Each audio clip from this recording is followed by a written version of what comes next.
A car just crashed through my roof. Except it didn't crash. Someone put it there. Right now, 20 feet above my driveway, resting precariously on reinforced steel beams that look like cedar shingles, is a white Lexus SUV. It's parked on top of my cabin like some kind of twisted modern art installation, gleaming in the moonlight while the alarm screams into the night. And down here on the ground, the woman who owns that Lexus, the HOA president who has made my life a living hell for the past 6 months, is standing on my lawn in her silk bathrobe, screaming so loud I think she might actually shatter the windows. She tried to steal my grandfather's house. She tried to bury me in bogus fines, fake violations, and a foreclosure notice that she signed with a smiley face. What she didn't know, what she couldn't possibly have known, was that my grandfather, a man who measured his words like he measured his lumber, had secretly engineered the perfect revenge plot 10 years ago, specifically for this moment. He's been dead for 3 months, but tonight, he's the one pulling the levers. Quick question before we get into the insanity. Where are you guys watching from? Drop your city in the comments below, because when I show you exactly how we got a 2-ton luxury vehicle onto a 60-year-old roof without breaking a single shingle, you are not going to believe this actually happened. To understand why there is a car on my roof, you have to understand the cabin. It's been in the Hayes family for 3 generations, nestled right at the edge of Redwood Creek Estates. It stands there like a stubborn, wooden middle finger to the modern world. My grandfather, Arthur Sr., built it with his own hands back in the 1960s, long before anyone thought to slap rules on mailbox colors or measure grass height with a ruler. He was an engineer, the old-school kind, the kind who kept everything documented in thick, leather-bound journals that lined the shelves of his workshop. I used to think he was just obsessive about record-keeping.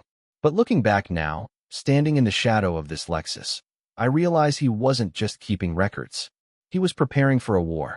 I moved in 3 months after his funeral. My truck was loaded with boxes, but my heart was heavy with memories. The place still smelled like him, a mix of machine oil, sawdust, and that particular brand of pipe tobacco he swore he'd quit in the 90s, but never did. I was 32, recently divorced, and looking for a fresh start. I wanted peace. I wanted quiet. What I got instead was Carol Whitmore. She showed up on my porch 2 days after I moved in. She was holding a store-bought apple pie, but the look on her face wasn't sweet. She was in her mid-50s, with blonde hair so perfectly coiffed it defied the mountain breeze, wearing what I'd soon learn was her uniform: pressed slacks, a navy blazer, and a string of pearls that probably cost more than my monthly mortgage. "Welcome to the neighborhood," she said, handing me the pie. Her eyes didn't meet mine. They were sweeping over the cabin like a tax assessor calculating value. "I'm Carol Whitmore, HOA president. We're so pleased to have new blood in the community." The way she said "new blood" made me feel less like a neighbor and more like a meal. She stayed for 20 minutes, asking probing questions about my plans for the property, commenting on the rustic charm of the cabin in a tone that suggested rustic was a disease that needed curing. Her eyes lingered on the hand-carved shutters, the natural wood siding, the stone chimney my grandfather had built rock by rock. "Of course, we have standards here at Redwood Creek," she mentioned casually as she turned to leave. "I'll send over our community guidelines." Just a little light reading. 3 days later, I found a handwritten note tucked into my mailbox. Just a friendly reminder that HOA guidelines specify mailboxes should be hunter green or black. Yours appears to be forest green. No rush, but we do like to maintain standards. The exclamation point somehow made it worse. I stood there comparing my mailbox to the trees around it, trying to figure out the difference between forest and hunter green, but I figured, whatever, I'll paint it later. I didn't want trouble. The next week brought another note, this time about grass height. Apparently, my lawn had committed the cardinal sin of growing a 1/4 inch above the regulated 2 3/4 inches. The fine was $50. It was my first official welcome to the neighborhood. That's when the roof started leaking.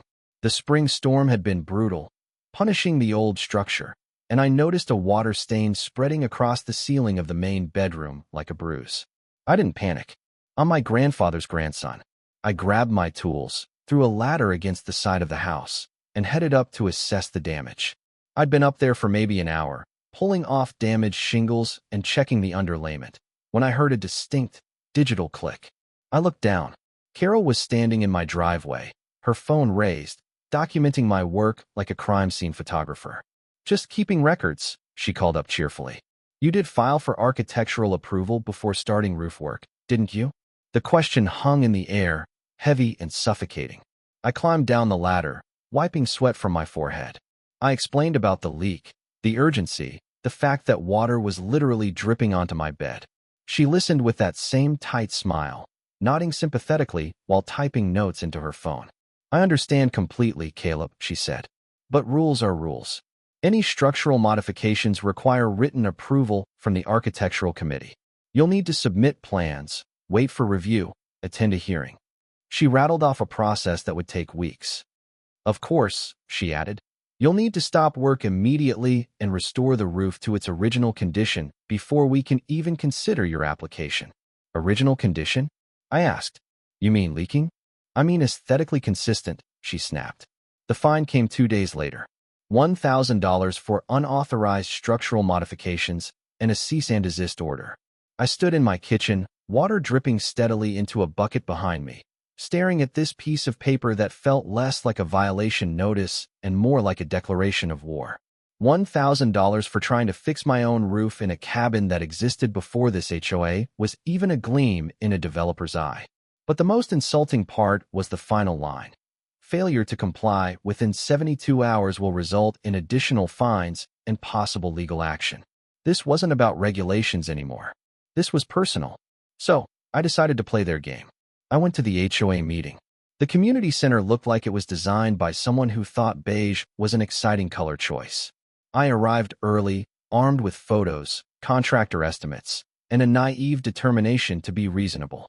The room was half full, mostly retirees who treated these meetings like a spectator sport. Carol stood at the front, arranging papers with the precision of a general. But before my issue came up, I witnessed something that explained everything about how this place really worked. Elena Rodriguez, the HOA secretary, a quiet, kind-looking woman in her 40s, approached Carol with what looked like the meeting minutes. She spoke softly, pointing to something on the page. Carol's response echoed through the room like a whip crack. Elena, how many times do I have to explain this? The minutes need to be formatted exactly as I've shown you. This is completely unacceptable. She held up the papers like a dirty diaper. The font is wrong, the margins are off, and you abbreviated Homeowners Association. If you can't handle basic secretarial duties, perhaps we need to reconsider your position on the board. Elena's face flushed a deep, painful crimson. She mumbled an apology and retreated to her seat, hands shaking. The room fell dead silent. Everyone suddenly found the beige walls fascinating. When my turn came, I stood up. I showed the photos of the leak. I explained the water damage. I kept my voice calm. Carol listened with a smile that reminded me of a cat watching a mouse explain why it shouldn't be eaten. Mr. Hayes, she began, her tone dripping with condescension. While we appreciate your enthusiasm for maintenance, what if everyone just decided to modify their properties? We'd have anarchy. Property values would plummet. She produced her own visual aids, photos of my roof with a grid overlay. According to our guidelines, replacing more than 25% of roofing material constitutes a structural modification. You removed 31%. Furthermore, your grandfather's original permits from 1964 show cedar shakes. You were installing asphalt. That is a material change requiring full review. It didn't matter that my grandfather had switched to asphalt in the 80s. Without documented HOA approval from 30 years ago, Carol considered cedar shakes the baseline. The vote to allow me to continue emergency repairs was 4-1 against. Elena was the lone yes vote, and she earned a glare from Carol that could have frozen lava. After the meeting, I stood in the parking lot, feeling like I'd just been mugged by a spreadsheet. That's when Arthur Coleman shuffled over. Arthur was in his 70s, leaning heavily on a carved walking stick. He'd been my grandfather's closest friend. Hell of a show in there, he wheezed. Though, if you knew the history, you'd understand why Carol's got her crosshairs on you. He told me about a land dispute from the 70s. Carol's father had tried to claim a stretch of creek frontage that my grandfather owned. The case went to court, and Carol's family lost big. They had to sell off land to pay my grandfather's legal fees. Carol was just a teenager, Arthur said, but she idolized her daddy. She took it personal. Been nursing that grudge ever since. When your grandpa passed, She probably thought she'd finally won. Then you showed up. He patted my shoulder. Your grandpa knew she'd come for you eventually. Man was always thinking 3 steps ahead. Before I could ask what he meant, Arthur shuffled away. A few days later, the situation went nuclear. A certified letter arrived. A formal notice of intent to place a lien on my property. They claimed I owed over $10,000 in accumulated fines, fines I didn't even know existed. Grass height, visible trash cans, a wheelbarrow left out too long. The final paragraph was a gut punch. Failure to pay within 30 days would result in foreclosure proceedings. They weren't just harassing me. They were coming for my home. I consulted a lawyer who told me HOAs have terrifying amounts of power in this state. Fighting them would cost more than the fines. I felt trapped. I started taking long walks just to get away from the cabin, listening to the contractors in town gossip about Carol. Poor Murphy family, one guy said at the hardware store. Painted their door burgundy. $500 fine. Woman's gone mad with power. The breaking point came hand-delivered. Carol herself appeared at my door on a Thursday morning. She held out an envelope. I really hoped it wouldn't come to this, Caleb, she purred. But that eyesore shed has got to go. Public safety issue. No permits on file. You have 72 hours to demolish it, or our contractors will do it for you and bill you $5,000. The shed. My grandfather's workshop. The place where he taught me to measure twice and cut once. It was the heart of the property. Oh, she added, looking past me. And those wooden shutters will need to go too. Not on the approved list. She walked away, her heels clicking on the pavement, leaving me holding the death warrant for my legacy. I walked to the shed in a daze. Inside, it was a time capsule. His tools hung on the pegboard, outlined in marker. The air smelled of him. I picked up his favorite hammer, the handle worn smooth by his hands, and I just broke down. I sat on the dusty floor and let the frustration pour out. The hammer slipped from my hand and hit the floorboards with a hollow thunk. I wiped my eyes. That didn't sound right. The board had bounced. I knelt down and saw the edges had been deliberately cut. It was a false bottom. I pried it up. Underneath was a metal document box. Inside, wrapped in plastic, was a leather-bound journal. I started reading. It wasn't just a journal. It was a dossier. He had documented everything for years. Original bylaws from 1994. Financial records showing Carol using HOA funds for office equipment that looked suspiciously like personal shopping sprees. But then, bookmarked with a faded receipt, I found it. Article 15, Section 2, Vehicular Elevation Restrictions. No motorized vehicle shall be elevated above ground level within the community except with prior approval from the HOA Safety Committee. A bizarre, forgotten rule from the 90s. And on the next page, a handwritten entry dated 2 weeks before he died. The cancer's winning, but I'll be damned if I let that harpy win too. Caleb will need help. Everything he needs is here. Contracts with Gunny's Crane Service. Structural load calculations. If that devil woman goes after the roof, implement Lexus contingency plan. Gunny knows what to do. Lexus contingency plan. I flipped the page. There were engineering blueprints. My grandfather had hired a structural engineer in 2016 to secretly reinforce the cabin's roof. Steel beams, double rafters, military-grade connection plates. The calculations showed the roof could support 20,000 pounds. There was a photo of Gunny's F-150 parked on my roof in 2017 during a load test. And at the bottom, a note. Carol's Lexus weighs approximately 4,500 pounds. The roof will hold. One car should make the point. It was a masterpiece. A revenge plot 10 years in the making. He knew she would come for the house. He knew she drove that white Lexus bought with embezzled funds. I called the number in the book. Morrison Heavy Haul. Gunny, I asked.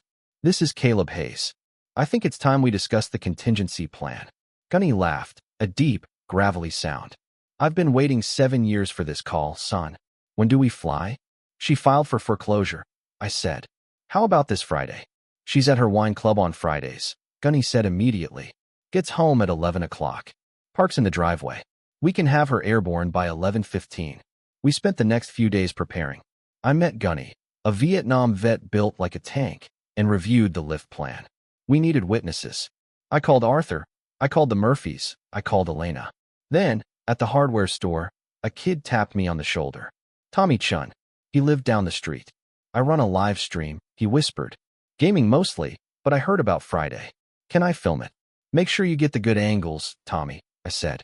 Friday night arrived. Carol delivered the final demolition notice for the shed at noon. She had no idea she had just triggered the nuclear option. By 11 p.m., my yard was full of shadows. Neighbors hiding in the bushes. Tommy with his camera set up. Gunny's crane was parked down the street. Lights off, engine idling. At 11:27, the white Lexus pulled into Carol's driveway. She went inside. The lights went out. Go, Gunny whispered into his radio. The crane rolled in. It was silent, deadly efficient. The stabilizers extended. The rigging crew, dressed in black, slid the straps under the Lexus. Tommy was streaming. Ladies and gentlemen, the Eagle is ready to fly. The crane lifted. The Lexus rose into the air, glowing under the work lights, rotating slowly as it ascended 40 feet into the night sky. It swung over the property line, hovered over my cabin, and descended. It touched down on my roof with a gentle thud. And then, chaos. A kid down the street yelled, "Holy cow!" Dogs started barking. Porch lights flickered on. And then, Carol's front door burst open. She stood there in her silk robe, staring up at her precious Lexus parked on top of my rustic, non-compliant roof. "Stop!" she screamed, running across the lawn. "That is my car. That is theft. I will have you arrested." I stepped off the porch, calm as a monk. "Actually, Carol," I said, my voice carrying in the night air. "According to Article 15, Section 2 of the bylaws you love so much, no motorized vehicle shall be elevated above ground level without prior approval. You've been violating that rule every time you get an oil change." "You put my car on your roof?" she shrieked. And I continued, holding up the financial records from the box. "This vehicle was purchased with HOA funds designated for emergency response. Since my roof is currently an emergency zone due to the leak you wouldn't let me fix, I figured I'd store it there for safekeeping." Her face went white. She realized the trap. Elena stepped out of the crowd. "As secretary of the board, I call for an emergency vote of no confidence in President Carol Whitmore." Hands shot up everywhere. It was unanimous. Carol stood there, watching Tommy's camera, watching her neighbors, watching her car sitting high above her reach. She fled into her house and slammed the door. The stream went viral. Roof Lexus was trending by morning. The next day, the media circus arrived. But the real showdown was the emergency HOA meeting at noon. Carol was forced to appear. She walked in looking like a ghost. Elena read the charges: embezzlement, abuse of power, fraud. Carol tried to speak, but the words wouldn't come. She signed her resignation with a shaking hand and left. 3 days later, we brought the car down. We made it an event. The whole neighborhood watched. When the tires touched the driveway, Carol tried to unlock it, but the battery was dead. The tow truck had to drag it away. It was the end of an era. A month later, the neighborhood was transformed. People were painting their doors whatever color they wanted. The new board, led by Elena, was actually fixing things. We had a barbecue to celebrate. Elena pulled me aside as the sun went down. "You know," she whispered, "she still has that Mercedes in the garage. Bought with HOA funds too. And rumor has it she's talking to developers about selling the common land." I looked at my roof. It looked lonely up there without a Lexus. "Well," I said, smiling, "if she tries anything, Gunny is only a phone call away." A young woman walked up to me, Tommy's sister. She handed me a t-shirt. It had a drawing of a cabin with a car on the roof. "We started a community watch," she said. "We call it Roof Watch." I looked up at the stars. My grandfather was gone, but his plan had saved us. He taught me that you don't fight a bully with anger. You fight them with leverage, patience, and a really big crane. So, tell me in the comments, what's the craziest thing your HOA has ever done? And more importantly, if you had a crane and a grudge, what would you put on your roof? Hit that like button if you think Carol got what she deserved, and subscribe for more stories of justice served cold. Thanks for watching.